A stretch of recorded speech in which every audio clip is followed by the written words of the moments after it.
So one of my earliest memories is this feeling of being chased by darkness, and it was like this presence that I couldn't see, but I could always feel.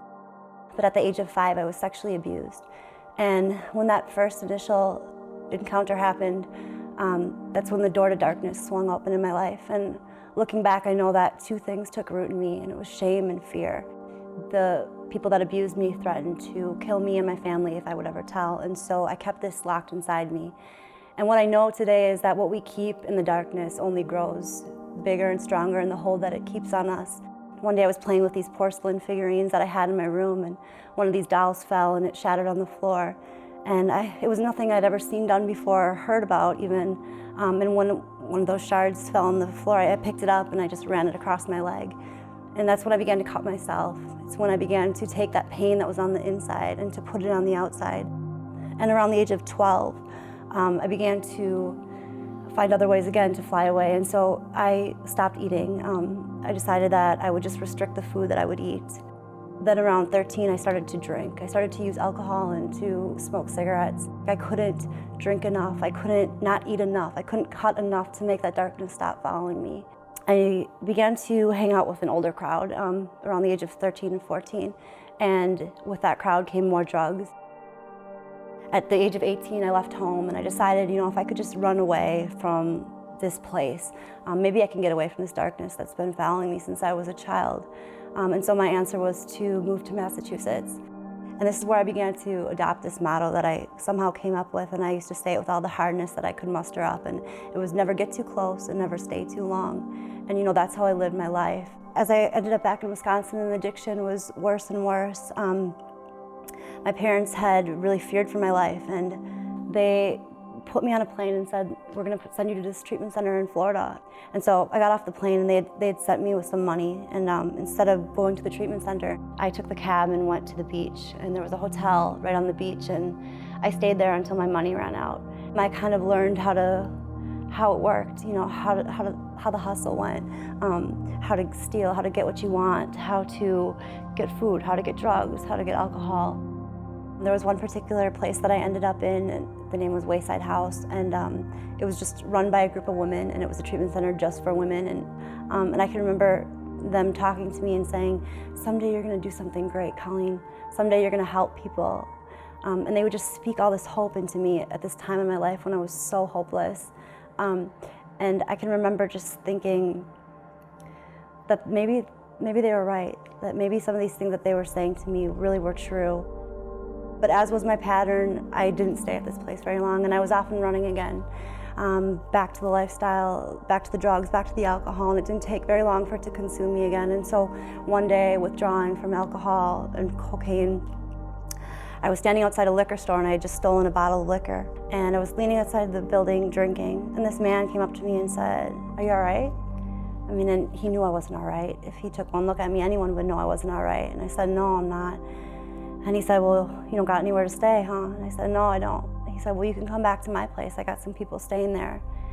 And I was like, okay, anything to just get off the streets, and I didn't care. So there was no fear about who I was going with. It was just like, sure. And so he took me back to a house where 4 other women lived, and I remember him giving me some drugs and giving me alcohol, and I was there for about a week in a very foggy haze of drinking and getting high. And so about a week goes by, and these girls were in and out of the house, and I really didn't think much of it or know where they were going. And he came in with 3 other men, and they proceeded to rape me and said, if you want to stay here, then there's something that you got to do. Nothing's free in this world, so you can earn your stay if you want to stay here. And I just remember being just frozen in fear. I couldn't move. It was like an animal just like in shock. And so I said, okay, what do I have to do?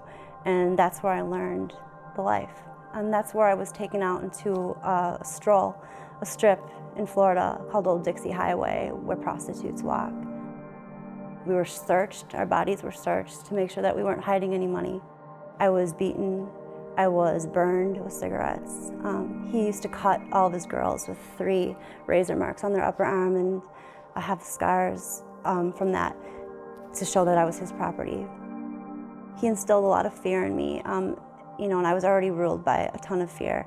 But he used to walk around with a gun in his hand, and to all us girls, he would go from girl to girl and put the gun to our head and say, "Who feels like dying tonight?" And then he would click it, and there would be an empty chamber. And I can remember thinking so vividly, like, I'm not even afraid to die anymore, but I'm afraid to live like this, and I don't know how to get out. And I literally felt stuck and trapped. During the day, we didn't always have to stay at the house, and we had freedom to go to the gas station and get cigarettes or drinks or whatever with the money that he would give us. And so I would walk to the gas station, and where a woman came up to me and said, "You are precious in the eyes of the Lord." And it was like a jackhammer to this hardened heart inside me. At this point, it was like I couldn't do enough drugs to fly away anymore. I couldn't do enough drugs to make the pain stop. And so I was doing more and more and more, and I was overdosing more and more and more. And on one of these overdoses, somebody had found me passed up against a building. And all I remember is coming to in an ER and seeing a nurse come across the room for me, approach me and say, "I don't know why, but I just feel compelled to tell you that you've been given the gift of grace." And I remember looking at her and just thinking, like, what are you talking about? I had never heard that before. And she said, "It's nothing that you had to do to earn. It's a free gift, and God just wants you to know that you have it and that He loves you." And for a girl that was used to everything costing something, and it was, nothing was free in the life. There was always something that was expected or required of me. To hear that God wanted to give me a free gift was life-changing. Wayside House happened to just be a couple blocks from the place that we stayed, and so I would walk there from time to time, not very often, but just stop by. And this lady, Linda, she gave me her number, and she said, "I know that things aren't going well." And by this time I had told her where I was really living, and she said, "Here's my home phone number. If you ever decide like you want to leave and you want out of this, call me day or night, and I'll come and get you, and I'll get you somewhere safe." I had gotten a really bad beating, and I remember waking up, and I was all by myself in this house, and I was on the floor, and I remember looking around at this floor, and it was filthy. There was cigarette butts on the floor, and broken bottles, and roaches crawling all around the floor. And I can just remember thinking, I need to leave now. I remember hearing these voices of these ladies telling me that someday you're going to do something great. It came back in my mind, and I just remember thinking, there's got to be more for me. It was back in the days where I didn't have a cell phone, so I had to get to a payphone. And so I remember getting to this payphone and got the number out, and I called Linda, and she said, "Just keep walking and I'll be there." She got me into a treatment center that was 5 hours away, and it was called The Refuge. And it really was a refuge for me, and it was where my healing began. When I had left Wisconsin for Florida, I was actually on probation, and so I had absconded from probation and parole for the years that I was in Florida. And so it wasn't very long before I was back in Wisconsin that I got locked up again. When you're detoxing in jail, the only thing they give you in a cell is a Bible. I can remember just opening up this Bible and not knowing anything about the Word of God or ever reading a Bible on my own before. I just let it fall open to wherever it may. The passage that it fell to was out of Lamentations, and it says, "I remember the bitterness and the gall, the wandering of my youth. I remember them well, and my soul is downcast within me. Yet this I call to mind, and therefore I have hope.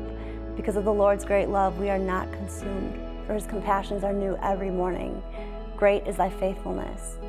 And in that moment, it was like all those seeds that God had planted through these people, all these faces and all these different places, they just came together in God's perfect timing. And He did what only He can do. He made those scales come off my eyes, and He made me be able to see that there was hope for me. There was true hope for me. God talks about in His Word that if we delight ourselves in Him, if we truly delight ourselves in Him, He will give us the desires of our heart. And He has certainly done that for me, desires that I've had since I was a little girl that I thought would never come for me, would never come for this girl. He has fulfilled them today. He has given me a wonderful husband, a man who knows me and loves me, my past and all, who knows my scars and thinks I'm beautiful anyway. He's given me a beautiful baby boy.